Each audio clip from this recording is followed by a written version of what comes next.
ನಮಸ್ಕಾರ. ನಿಮ್ಮ ಹಳ್ಳಿ ಮಧು ಯೂಟ್ಯೂಬ್ ಚಾನಲ್ ನೋಡ್ತಾರೋ ಎಲ್ಲ ನಮ್ಮ ಕರ್ನಾಟಕ ರೈತರ ಮಿತ್ರರಿಗೆ ಮತ್ತು ಯುವ ಜನತೆಗೆ, ಇಲ್ಲಿ ತುಂಬ ದಿನದಿಂದ ಒಂದು ಕ್ವಶನ್ಗಳು ಬರ್ತಾಯಿತ್ತು ನನಗೆ. ಸರ್, ನಿಮ್ಮ ಭೂಮಿನ ಹೇಗೆ ಫಲವತ್ತತೆ ಮಾಡಿದ್ರಿ, ಯಾವ ರೀತಿ ಈ ಭೂಮಿನ ಫಲವತ್ತತೆ ಮಾಡುವಂಥ ಕ್ರಮಗಳು ಹೇಗೆ ಅನ್ನೋಂಥ ಕ್ವಶನ್ಗಳನ್ನ ನೀವು ನನಗೆ ಕೇಳ್ತಾನೆ ಬರ್ತಾಯಿದ್ದೀರಾ.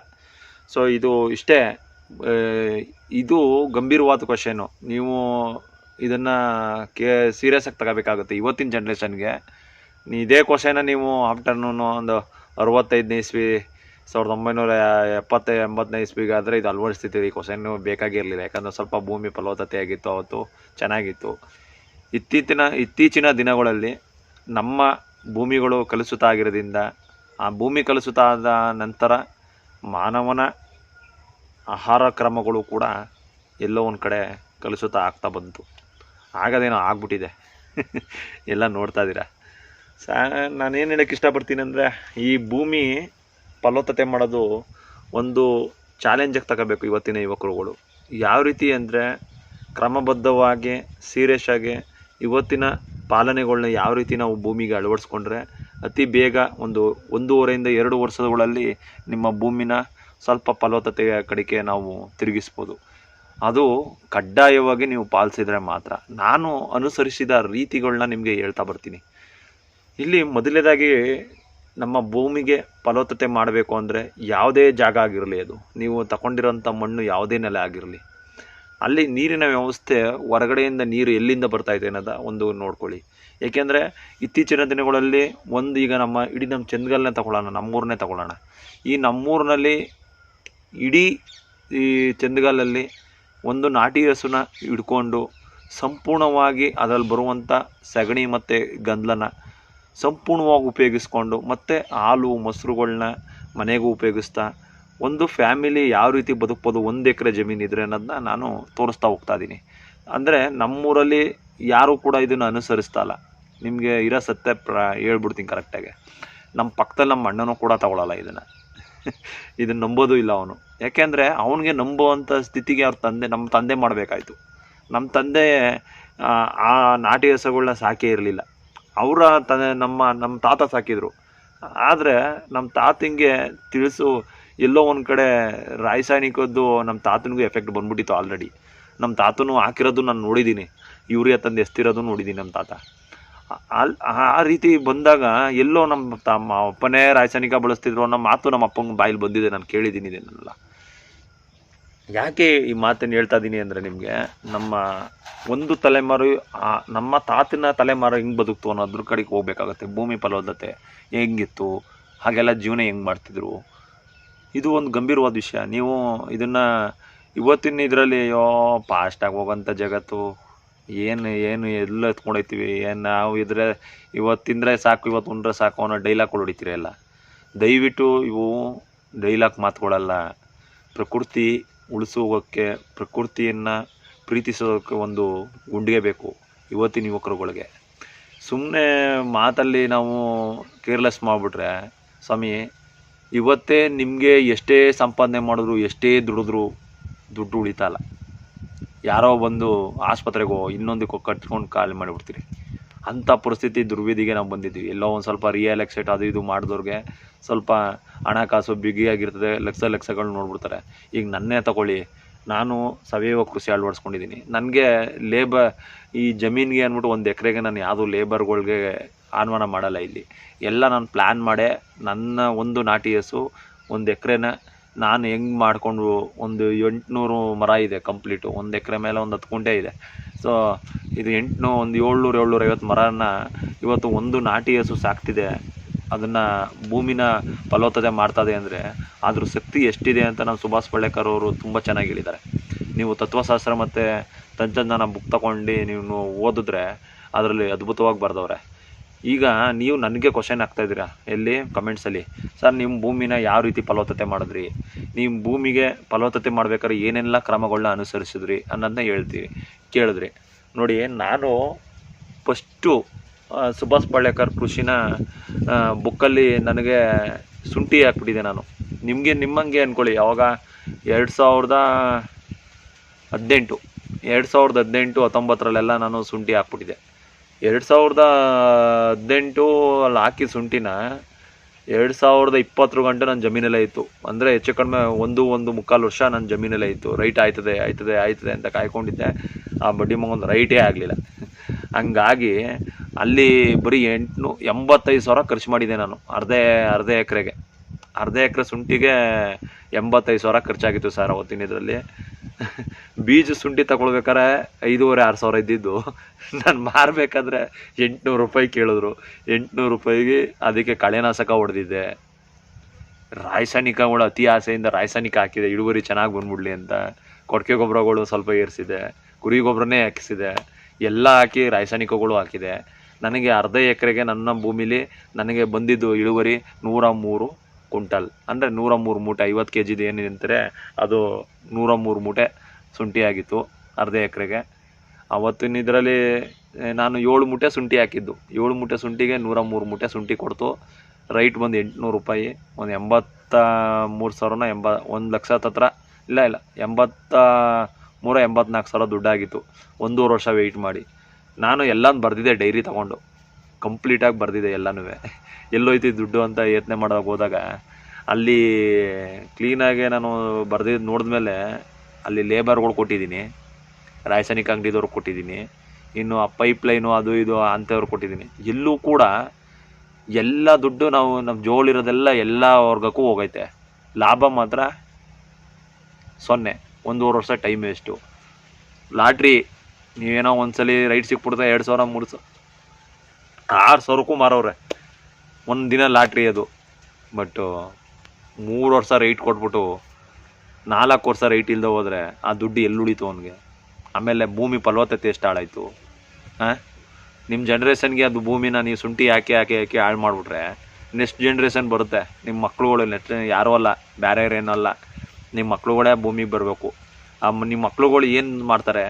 ಎಲ್ಲಿ ಒಳ್ಳೆ ಆಹಾರ ಎಲ್ಲಿ ತಿಂತದೆ? ಅವ್ರಿಗೆ ಎಲ್ಲಿ ಸಿಗುತ್ತೆ ಹೇಳಿ ಹೋಗಲಿ. ನೀವು ಇಂಥದ್ದು ಸಿಗ್ತದೆ ಅಂದ್ಬಿಡಿ. ನೀವು ಮಾತಾಡ್ತಿರಲ್ಲ, ನೀವು ಸಂಪಾದನೆ ಮಾಡೋದು ಏನಕ್ಕೆ? ನಾನೊಬ್ಬ ತಂದೆಯಾಗಿ ಹೇಳ್ತಾ ಇದ್ದೀನಿ. ನನಗೂ 2 ಮಕ್ಕಳಿದ್ದಾವೆ. ಯೋಚನೆ ಮಾಡೋಣ. ಇಲ್ಲಿ ನನಗೆ 2 ಮಕ್ಕಳುಗಳನ್ನೇ ನಾನು ಯೋಚನೆ ಮಾಡಿ ನಾನೇನು ಮಾಡ್ತಾಯಿದ್ದೀನಿ, ನನ್ನ ಭೂಮಿನ ನನ್ನ ಮಕ್ಕಳುಗಳಿಗೆ ಫಲವತ್ತತೆ ಆಗಿಬಿಟ್ಟು ಹೋಗ್ತೀನಿ. ಯಾಕೆ ಅಂದರೆ ನಾಳೆ ದಿನ ಅವನಿಗೆ ಈ ಸಡನ್ನಾಗೆ ರಾಸಾಯನಿಕ ಬ್ಯಾನ್ ಅಂದ್ಬಿಟ್ರಪ್ಪ, ಏನು ಮಾಡ್ತೀರಾ? ರಾಸಾಯನಿಕನೇ ಇಲ್ಲ ಅಂದ್ಬಿಡ್ತಾರೆ. ಯಾವ ರೀತಿ ಜೀವನ ಮಾಡ್ತೀರಾ ಹೇಳಿ ನೀವು? ಆಗ ವಿಧಿ ಇಲ್ದೇ ನಾಳೆನೇ ಸೆಂಟ್ರಲ್ ಗೌರ್ಮೆಂಟಿಂದ ಒಂದು ಆದೇಶ ಬಂತು ಅಂದ್ಕೊಳ್ಳಿ, ಏನೋ ನಾಟಿ ಹಸುಗಳು ಕಡ್ಡಾಯ ಸಾಕಲೇಬೇಕು ಅಂತಾರೆ. ನಾಟಿ ಹಸುಗಳ ಉಪಯೋಗಗಳು ತಿಳಿಸ್ತಾ ಹೋಗ್ಬೇಕು, ಮಾಡಲೇಬೇಕು ಅಂತ ಕಡ್ಡಾಯ ಮಾಡ್ತಾರೆ. ರಾಸಾಯನಿಕಗಳು ಸ್ಟಾಪ್ ಮಾಡ್ತಾರೆ ಅಂದ್ಕೊಳ್ಳಿ, ಏನಾಗುತ್ತೆ ಹೇಳಿ? ಎಲ್ಲೋ ಒಂದು ಕಡೆ ದಿಕ್ತೋ ನಿಮಗೆ ಸ್ವಲ್ಪ ಮೈಂಡ್ ಬರುತ್ತೆ ಅಲ್ವಾಗ. ಏನೋ ಅತತುರಿ ಆಯಿತು, ರಾಸಾಯನಿಕಗಳು ಸಿಗಲಿಲ್ಲ. ಅದಕ್ಕೆ ನಿಮ್ಗೆ ಈಗಲೇ ಹೇಳ್ತಾ ಇದ್ದೀನಿ, ನಿಮ್ಮ ಪೂರ್ವಜರ ಕೃಷಿಗಳು ಹೆಂಗಿದ್ದೋ, ನಿಮ್ಮ ಪರಂಪರೆ ಹೆಂಗೆ ಬರ್ತಿತ್ತು ಅದನ್ನು ಬನ್ನಿ. ನೋಡಿ, ಕೆಲವು ಡೈಲಾಗ್ ಹೊಡಿತಾರೆ, ನಾವು ಇವತ್ತಿನ ಜನ್ರೇಷನ್ ಜಾಸ್ತಿ ಐತೆ, ಆಹಾರ ಪದ್ಧತಿಗಳ ನಾವು ಕೊಡೋಕ್ಕಾಗಲ್ಲ ಊಟವ. ಅಡಿಕೆ ತೋಟದ ಅಂತ ಹೇಳ್ತಲ್ಲ, ನಾನು ಸುಭಾಷ್ ಪಾಳೇಕರ್ ಕೃಷಿನ ನೀವು ಬರೀ ಕೇವಲ 10 ಕುಂಟೆಗಳು ಅಳವಡಿಸ್ಕೊಳ್ಳಿ 1 ಎಕರೆಯಲ್ಲಿ. ಸಕ್ಸಸ್ ಕಾಣಲಿಲ್ಲ ಅಂದರೆ 2 ವರ್ಷ 3 ವರ್ಷ ಕಷ್ಟ. ಪ್ರಾಮಾಣಿಕವಾಗಿ ಅವ್ರು ಏನು ಹೇಳಿದ್ದಾರೆ ಅದನ್ನು ಪಾಲಿಸಿ. ಯಾಕೆ ನಿಮ್ಮ ಭೂಮಿ ಫಲವತ್ತತೆ ಆಗಲ್ಲ ನಾನು ನೋಡ್ತೀನಿ ಸ್ವಾಮಿ. ನಾನು 10 ಕುಂಟೆಯಲ್ಲಿ ನಾನು ಫಸ್ಟ್ ಅಳವಡಿಸ್ಕೊಂಡೆ 1 ಎಕರೆನ ನಾನು ಜಾಸ್ತಿ ಮಾಡಿರೋದು. ಈಗ ನಿಮಗೆ ಹಳೆ ವಿಡಿಯೋಗಳೆಲ್ಲ ನೋಡಿ ನಾನು ಮಾತುಗಳು ಎಲ್ಲ ಆಡಿದ್ದೀನಿ. ಒಂದು ನಾಟಿ ಹಸು 30 ಎಕರೆ ಮೇಂಟೈನ್ ಮಾಡುತ್ತೆ ಅಂತ ನಮ್ಮ ಪಾಳ್ಯಕರ್ ಹೇಳಿದ್ದಾರೆ, ಸುಭಾಷ್ ಪಾಳೇಕರ್ ಅವರು. 1 ಎಕರೆಗೆ ಸಕಲ ಐಶ್ವರ್ಯ ಕೊಟ್ಟಂಗೆ ಅದು. ನಿಮಗೆ ಹಣ್ಣು ಬಿಡುವಾಗಲ್ಲ ನೋಡಿ, ಹೊಟ್ಟೆ ತುಂಬ ಎಲ್ಲಿ ಗಂಟೆ ಊಟ ಮಾಡ್ತಿರಲ್ಲ ಹಂಗೆ ಅದು 1 ಎಕರೆಗೆ. ಅಷ್ಟು 1 ಎಕರೆದು ಗಂಧ ಸಗಣಿ ಎಲ್ಲ ನಿಮ್ಮ ಭೂಮಿಗೆ ಬೀಳ್ತಾಯಿದ್ರೆ ಎಷ್ಟು ಕೋಟಿ ಉಪಯುಕ್ತ, ಭೂಮಿಗೆ ಬೇಕಾಗಿರುವಂಥ ಉಪಯುಕ್ತ ಸೂಕ್ಷ್ಮ ಜೀವಿಗಳು ನಮ್ಮ ನಾಟಿ ಹಸು ಸಗಣಿ ಗಂಧದಲ್ಲಿದೆ. ಇದು ಎಚ್.ಎಫ್ ಹಸು, ಆ ಹಸು ಈ ಹಸು ನಾನು ಹೇಳ್ತಾ ಇಲ್ಲ. ಕಮರ್ಸಲ್ಲಿ ಬಿಟ್ಬಿಡಿ, ನಿಮ್ಮ ತಲೆಯಲ್ಲಿ ಮೈಂಡು ಹಣದ ಬಿಟ್ಬಿಡಿ. ಹಣ ಮಾಡಬೇಡಿ ನಾನು ಹೇಳಲ್ಲ. ನಿಮ್ಮ ಮಕ್ಳುಗಳಿಗೆ ಮರಿಗಳಿಗೆ ಎಜುಕೇಷನ್ ಹಾಕೊಬಿಟ್ಟಿರ್ತೀರ, ಸೇರಿಸಿ. ಅತ್ಯಂತ ಬುದ್ಧಿಜೀವಿಗಳು ಇವತ್ತು ನಮ್ಮ ದೇಶ ಹಾಳು ಮಾಡಾಕ್ತವ್ರೆ. ಅತ್ಯಂತ ಓದಿ ಒಳ್ಳೊಳ್ಳೆ ಪೊಸಿಷನ್ನಲ್ಲಿರೋರು ಇವತ್ತು ವಿಷ ತಿನ್ನಿಸ್ತವ್ರೆ ನಮಗೆ. ಎಲ್ಲ ಗೊತ್ತಿದ್ದು ಕೈ ಕಟ್ಟಿಕೊಂಡು ಕೂತಿದ್ದಾರೆ. ಇದನ್ನು ನೀವು ನೋಡ್ತಾ ಇದ್ದೀರಿ ಯುವಕರುಗಳು. ಅವರು ಓಪನ್ ಮಾಡಿರೋಂಥ ಫ್ಯಾಕ್ಟ್ರಿಗಳು, ಇದಕ್ಕೆ ಬಿಸ್ನೆಸ್ಗಳಿಗೆ ನೀವು ಹೋಗಿ ನಮ್ಮ ಹಳ್ಳಿ ಹುಡುಗರು ಹೋಗ್ಬಿಟ್ಟು ಫ್ಯಾಕ್ಟ್ರಿಗಳಲ್ಲಿ ಸೇರ್ಕೊಂಡು ದುಡಿತಾ ಕೂತಿದ್ದೀರಾ. ಇಲ್ಲಿ ಲಕ್ಷಾಂತರ ರೂಪಾಯಿ ಕೊಡೋವಂಥ ಜಮೀನುಗಳು, ನಿಮ್ಮ ಆರೋಗ್ಯ ಕಾಪಾಡೋಗಳನ್ನ ಎಲ್ಲ ಜಮೀನುಗಳನ್ನ ಬಿಟ್ಟು ಇವತ್ತು ನೀವು ಹೋಗಿ ಅವ್ರಿಗೆ ಕೆಲಸ ಮಾಡ್ಕೊಂಡು ಕೂತಿದ್ದೀರ. ಇದಷ್ಟೊಂದು ಯಾಕೆ ಬೇಜಾರಾಗಿ ಹೇಳ್ತೀನಿ ಅಂದರೆ, ನಾನು ಅನುಸರಿಸಿದ ಕ್ರಮಗಳಿದೆಯಲ್ಲ 1 ಎಕರೆ, ನನಗೆ ಯಾರೂ ಕೂಡ ನನಗೆ ರೆಡ್ ಕಾರ್ಪೆಟ್ ಹಾಕಿ ಕರ್ಕೊಂಬಂದಿರಲಿಲ್ಲ ಅವತ್ತು. ನೀನು ಮಾಡೋ, ನಮ್ಮ ತಂದೆನೂ ಕೂಡ ವಿರೋಧಿ ಆಗ್ಬಿಟ್ರಿ ಈ ವಿಷಯದಲ್ಲಿ. ನಮ್ಮ ತಾಯಿ ಕೂಡ ಸಪೋರ್ಟ್ ಇಲ್ಲ. ಇವತ್ತು ಈ ತೋಟ ಮಾಡಿ ಎದ್ದಾದ್ಮೇಲೆ ಒಂದು ಸ್ವಲ್ಪ ತಿರುಗ್ತಾವ್ರೆ ಹಸಗಳನ್ನ. ನಮ್ಮ ತಾಯಿ ಎಲ್ಲರಿಗಿರೋ ಹೋದಾಗ ಒಂಚೂರು ತೋಟ ಗಿಟಕ್ಕೆ ಹೋದಾಗ ಅದು ಅಡ್ಕೊಂಡು ಒಂದು ಸ್ವಲ್ಪ ಮೇಯಿಸ್ಕೊಡ್ತಾರೆ. ಅಂದರೆ ಅದು ಹಗ್ಗ ಹಾಕ್ಬಿಟ್ಟು ಕಟ್ಟಾಕ್ಬಿಡ್ತಾರೆ, ಅದೇ ನೀನು ಇಟ್ಕೊಂಡು ಮೇಯಿಸಲ್ಲ. ಅದು ತೋಟದೊಳಗೆ ಪಾಪ ಮೇಯ್ಕೊಂಡಿರುತ್ತೆ. ಒಂದು 3 ಅವರ್ 4 ಅವರ್ಗೆಲ್ಲ ಮೇಯ್ಕೊಬಿಡ್ತಾಳೆ. ಅವರು ಒಂದು ಎಚ್ ಎಫ್ ಹಸು ಸಾಕೊಂಡಿದ್ದಾರೆ. ಆ ಎಚ್ ಎಫ್ ಹಸು ಹೇಳ್ತಾ ಇದ್ದೀನಿ ಬೇಡಿ ಬೇಡಿ ಬೇಡಿ ಅಂತ ಕೇಳ್ತಾನೆ ಇಲ್ಲ ಅದು. ಯಾಕೆಂದರೆ ಅದು ಒಂದ್ಸಲಿ ಒಂದು ಇಕ್ಲಲ್ಲಿ ಇಲ್ಲೇ ನಡ್ಕೊಂಡು ಹೋಗ್ಬೇಕಾದ್ರೆ ಬಿದ್ದುಬಿಟ್ಟು 6 ಜನ ಎತ್ತಿದ್ದೀವಿ ಅದನ್ನು. ಆ ಇಕ್ಲು ಒಳಗಡೆಯಿಂದ ಸಣ್ಣ ಇಕ್ಲು ಅದು. ಯಾಕೆ ಹೇಳ್ತಲ್ಲ ಅದು ಮ್ಯಾಕೆ ಇಷ್ಟಪ್ಪ ಅದೇ ಹೊಟ್ಟೆ. ಅದೇ ಇಕ್ಲು ಒಳಗೆ ನಮ್ಮ ನಾಟಿ ಹಸು ಹೋಯ್ತು, 6 ಹೊಟ್ಟೋಯ್ತು ಮ್ಯಾಕೆ. 6 ಜನ ಎತ್ತೀವಿ ಎಚ್ ಎಫ್ ಹಸುನ. ಹೇಳದ್ನೇ ಕೇಳಲ್ಲ. ನಾಳೆ ದಿನ ನೀವು ಕೂಡ ಹಂಗೆ ಬಿದ್ದರೆ ಒಳಕ್ಕೆ ಎತ್ತಕ್ಕೆ ಆಯ್ಕಿಲ್ಲ. ಆ ಶಕ್ತಿ ಆ ಛಲ ಎಚ್ ಎಫ್ ಹಸುಗಳಿಗೆ ಇಲ್ಲ, ನಾಟಿ ಹಸುಗಳಿಗಿರಂಗೆ. ನಾಟಿ ಹಸು ಅದ್ರ ಮೇಲೆ ಆ ಹಸುನ ಮೇಲೆ 6 ಮ್ಯಾಕ್ ಹೊಟ್ಟೋಯ್ತು ಆ ಕಡೆಗೆ. ಅಂದರೆ ಅಷ್ಟು ಅಡಿಟಿವ್, ಅಷ್ಟು ನಮ್ಮ ನಾಟಿ ಹಸುಗಳಿಗೆ ತಾಕತ್ತು. ಯಾವ ಇದಕ್ಕೂ ತಲೆ ಕೆಡ್ಸ್ಕೊಳ್ಳಲ್ಲ ಅದು. ಡೈವರ್ಟ್ ಆಗೋದು ಬೇಡ, ನೇರವಾಗಿ ವಿಷಯಕ್ಕೆ ಬರೋಣ. ಭೂಮಿ ಫಲವತ್ತತೆ ಮಾಡೋದು ಒಂದು ಸಿಂಪಲ್ ವಿಷಯ. ಇದು ನೀವು ಅದು ಹಿಂದೆ ಇದ್ದಾಗ ಇನ್ನೂ ಸಿಂಪಲ್ ವಿಷಯ. ಇವತ್ತಿನ ಜನ್ರೇಷನ್ಗೆ ನಿಮಗೆ ಏನೋ ಅಂದ್ಕೊಬಿಟ್ಟಿದ್ದೀರಾ, ಇದು ತುಂಬ ಕಷ್ಟವಾದ್ದು, ಏನೋ ಮಾಡೋಕ್ಕಾಗಲ್ಲ ಅಂತ. ಭೂಮಿ ಫಲವತ್ತತೆ ಮಾಡೋದು ತುಂಬ ಕಷ್ಟ ಅಂತ ಅಂದ್ಕೊಬಿಟ್ಟಿದ್ದಾರೆ. Very simple. ನೀವು ಬೋರ್ ತೆಗ್ಸಿದ್ದೀರಿ ಅಂದರೆ 1 ಎಕರೆ ಜಮೀನು ನಿಮ್ಮ ಹತ್ರ ಇತ್ತು ಅಂದ್ಕೊಳ್ಳಿ. ಅಲ್ಲ, 20 ಎಕರೆ ಇದ್ರೂ ಡೋಂಟ್ ವೆರಿ, ಅದ್ರ ಬಗ್ಗೆ ತಲೆ ಕೆಡ್ಸ್ಕೊಳ್ಳೋಂಥ ನೆಸೆಸಿಟಿ ಇಲ್ಲ. ನನಗೆ ಹೇಳೋದಾದ್ರೆ ನಂಗೆ ತುಂಬ ಈಜಿ. ನೀರು ಕುಡ್ದಂಗೆ ಮಾಡಾಕ್ತೀನಿ ಫಲವತ್ತತೆನ. ನನಗೆ ಆ ಕಲೆ ಭಗವಂತ, ಆ ಗೋಮಾತೆ, ಆ ಸುಭಾಷ್ ಪಾಳೇಕರ್ ಕೃಷಿ ಅಷ್ಟು ಶಕ್ತಿ ಕೊಟ್ಟಿದೆ. ನನಗೆ ಆರಾಮು. ನಾನು ಇಲ್ಲಿ ಪ್ರಮಾಣವಾಗಿ ಹೇಳ್ತಾನೆ, ಈ ಜೀವಾಮೃತ, ಇದು ನಾಟಿ ಹಸು ಗಂಧಲ ಸಗಣಿ, ಇದ್ರ ಮೇಲೆ ಆಣೆ ಇಟ್ಟು ಹೇಳ್ತಾ ಇದ್ದೀನಿ. ತುಂಬ ತುಂಬ ತುಂಬ ತುಂಬ ಈಜಿ ನಮ್ಮ ಭೂಮಿ ಫಲವತ್ತತೆ ಮಾಡೋದು. ಅದು ಹೆಂಗೆ ಅಂದರೆ, ನೀವು ಅದ್ರ ಪಾಡು ಅದು ಬಿಡ್ಬೇಕಷ್ಟೇ. ಏನು ಬಿಡಬೇಕು, ಯಾವ ರೀತಿ ಬಿಡಬೇಕು? ಈಗ ಪ್ರಾರಂಭಿಕವಾಗಿ ನೀವೊಂದು ಬೆಳೆ ಆಯ್ಕೆ ಮಾಡ್ಕೋತೀರಾ. ಒಂದು ಎಲ್ಲ ರೀತಿಯ ಒಂದು ಬ್ಯಾಕ್ಸ್ ಇರುತ್ತೆ. ಈಗ ನೀವು ಮನೆ ಕಟ್ಟಬೇಕಾದ್ರೆ ಯಾವ ರೀತಿ ಪ್ಲ್ಯಾನ್ ಮಾಡ್ಕೋತೀರಾ, ನಮಗೆ ಬೆಡ್ರೂಮ್ ಇಲ್ಲೇ ಬರಬೇಕು, ದೇವ್ರ ಮನೆ ಇಲ್ಲೇ ಬರಬೇಕು, ಅಡುಗೆ ಮನೆ ಇಲ್ಲೇ ಬರಬೇಕು ಅನ್ನೋದು ಪ್ಲ್ಯಾನ್ ಮಾಡ್ತೀರಾ. ಅಲ್ಲಿ ಎಲ್ಲ ರೀತಿದು ಸೌಕರ್ಯಗಳನ್ನ ನೀವು ಮಾಡ್ಕೋತೀರಾ. ಬದುಕಕ್ಕೆ ಏನೇನು ಬೇಕು, ಜೀವನ ಮಾಡೋಕೆ ಒಳಗಡೆ ಏನೇನು ಬೇಕೋ ಅದೆಲ್ಲ ಸೌಕರ್ಯ ಮಾಡ್ಕೋತೀರಾ. ಈಚೆಗೆ ಬನ್ನಿ, ನೀವು ಸಂಪಾದನೆ ಮಾಡೋಕ್ಕೂ ಇದೇ ಪ್ಲಾಟ್ಫಾರ್ಮ್ ಒಂದು ಜಮೀನಲ್ಲಿ ಯಾವ ರೀತಿ ನಾವು ಪ್ಲ್ಯಾನ್ ಮಾಡ್ಕೋಬೇಕು. ನೀವು ಒಬ್ಬ ಮನುಷ್ಯ ನಾವು ಆಚೆಗೆ ಹೋಗ್ದೇ ಇನ್ನೊಬ್ರಿಗೆ ಗುಲಾಮ್ನಾಗಿ ಕೆಲಸ ಮಾಡ್ದಂಗೆ ನಾವು ಯಾವ ರೀತಿ ಪ್ಲ್ಯಾನ್ ಮಾಡಿಕೊಂಡು ನಮ್ಮ ಜೀವನ ಸಾಗಿಸ್ತಾ ಹೋಗ್ಬೇಕು ಅನ್ನೋದು ಕೂತ್ಕೊಂಡು ನಿಮ್ಮ ಇಡೀ ಜಮೀನ್ದು ಒಂದು ಮ್ಯಾಪ್ ಮಾಡಿ, ಬ್ಲೂಪ್ರಿಂಟ್. ಏನು ಗಂಟೆಗಟ್ಟಲೆ ಆಗಲ್ಲ, ಒಂದು ದಿನ ಕೂತ್ಕೊಬಿಟ್ರೆ ನೀವು ಅದೇನು ಬ್ರಹ್ಮವಿದ್ಯೆ ಅಲ್ಲ. ಕೂತ್ಕೊಂಡು ನೆಮ್ಮದಿಯಾಗಿ ಒಂದು ಪ್ಲ್ಯಾನ್ ಹಾಕೋಬಿಟ್ರೆ, ನೀನು ಹಳೆ ವಿಡಿಯೋ ಎಲ್ಲ ನೋಡಿ ಪ್ಲ್ಯಾನ್ ಯಾವ ರೀತಿ ಮಾಡ್ಕೋಬೇಕು ಅನ್ನೋದೆಲ್ಲ ನಾನು ಕಂಪ್ಲೀಟಾಗಿ ಮಾಡಿದ್ದೀನಿ ರೀ. ಇದು ನಮ್ಮ ಪವಿತ್ರವಾದ ಜಮೀನು ಕಣ್ರಿ. ಇಲ್ಲಿ ಕೂತ್ಕೊಂಡು ಹೇಳ್ತಾ ಇದ್ದೀನಿ. ಇದು ಹೆಚ್ಚು ಕಡಿಮೆ 4 ವರ್ಷದಿಂದ ನಾನು ಹೊರಗಡೆ ರಾಸಾಯನಿಕಗಳು, ಕೆಮಿಕಲ್ಗಳಾಗಲಿ, ಕೊಡಕೆ ಗೊಬ್ಬರಗಳಾಗಲಿ ನಾನು ಏರಿಸ್ತಾನೆ ಈ ಪವಿತ್ರವಾದ ಜಮೀನಲ್ಲಿ ನಿಮಗೆ ಸತ್ಯ ಹೇಳ್ತಾ ಇರೋದು. ತುಂಬ ಈಸಿಯಾಗಿದೆ. ಒಂದು ನಾಟಿ ಹಸು ನಿಮ್ಮ ಮನೆಗೆ ಏನಾದ್ರು ಬತ್ತು ಅಂದರೆ ಇವತ್ತಿನ ಯುವಕರುಗಳಿಗೆ ಹೇಳ್ತಾ ಇರೋದು, ವಯಸ್ಸಾದವ್ರನ್ನ ಅಪ್ಪ ಅಮ್ಮನ ಎಳಿಬೇಡಿ. ಇದರಲ್ಲಿ ಅವ್ರ ಪಾತ್ರ ಏನೂ ಇರಲ್ಲ. ನಿಮಗೆ ಎಷ್ಟು ದಿನ ಉಡಿಸಿ ದಪ್ಪ ಮಾಡಿ ಬಿಟ್ಬಿಟ್ಟವ್ರೆ ಅವ್ರು ನಿಮ್ಮನ್ನ.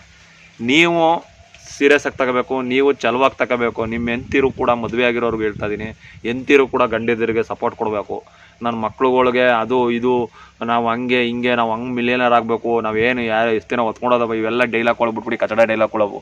ಕೈಲಾಗ್ದವ್ದನೇನೋ ಮೈಯೆಲ್ಲ ಪರ್ಸ್ಕೊಂಡಂತೆ ಅಂಥ ಡೈಲಾಗ್ಗಳು ಹೊಡೆಯೋದು ಬಿಟ್ಬಿಡಿ. ಹೆಂಡ್ತಿರು ದಯವಿಟ್ಟು ನಿಮ್ಮ ಗಂಡಂದಿರಿಗೆ, ನಿಮ್ಮ ಗಂಡ ಏನು ಆಸೆ ಪಡ್ತಾರೆ, ಅವರು ಯಾವ ರೀತಿ ಜೀವನವನ್ನು ಈ ಜಮೀನಲ್ಲಿ ಮಾಡಬೇಕು ಅಂತ ಇರ್ತಾರೆ, ಅವರ ಆಲೋಚನೆಗಳಿಗೆ ಮನೆಯಲ್ಲಿರೋರು ಹೆಂಡ್ತಿರು ಕೂಡ ಸಾಥ್ ಕೊಡಬೇಕು.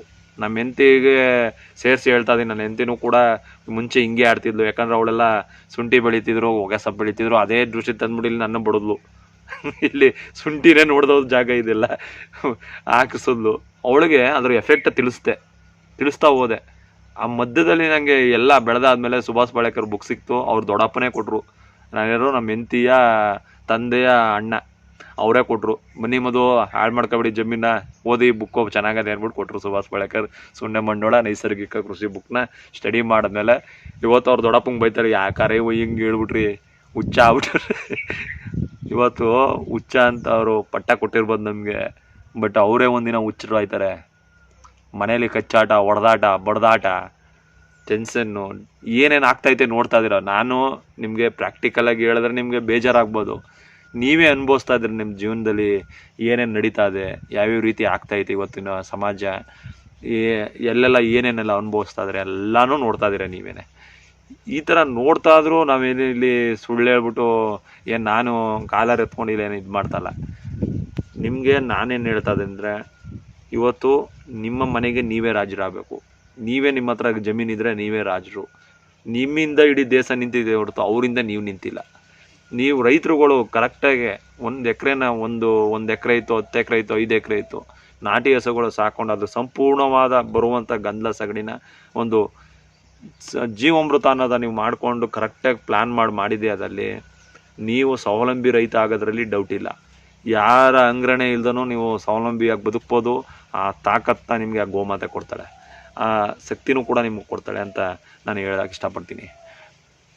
ಮೊದಲಿಗೆ ನಾನು ಪಾಲಿಸಿದ ಕ್ರಮಗಳು ಏನೇನು ಅಂದರೆ, ನಾವು ಈ ಜಮೀನಿನಲ್ಲಿ ಫಲವತ್ತತೆ ಮಾಡಬೇಕಾದ್ರೆ ಫಸ್ಟು ನಾನು ಪಾಲಿಸಿದ್ದು ಕ್ರಮಗಳು, ಸುತ್ತ ಟ್ರೆಂಚ್ ತೆಗೆಸ್ದೆ 3 ಅಡಿ 2.5 ಅಡಿ ಆಳ, ಹೊರಗಡೆಯಿಂದ ನೀರು ಬರುವಂಥದ್ದನ್ನ ಸ್ಟಾಪ್ ಮಾಡಿದೆ. ನಮ್ಮ ಜಮೀನನ್ನ ಉಳುಮೆ ಏನಿದೆ ಅದನ್ನು ಅಡಿಕೆ ತೋಟ ಮಾಡಿದೆ. ಫಸ್ಟ್ ಅಡಿಕೆ ತೋಟ ಎಲ್ಲ ಹಾಕಿದ್ಮೇಲೆ ಬೀಜೋಪಚಾರ ಮಾಡಿ ಅಡಿಕೆ ಸಸಿಗಳನ್ನ ನೆಡುತ್ತೆ. ಬೀಜೋಪಚಾರ ಮಾಡಬೇಕಾದ ಕ್ರಮಗಳು ನಿಮಗೆ ಬೇಕಾಗಿರೋದು ಏನು ಜಾಸ್ತಿ ಇಲ್ಲ. ಅದು ಒಂದು 5 ಲೀಟ್ರ್ ಗಂಧಲ, ಒಂದು 5 kg ಸಗಣಿ,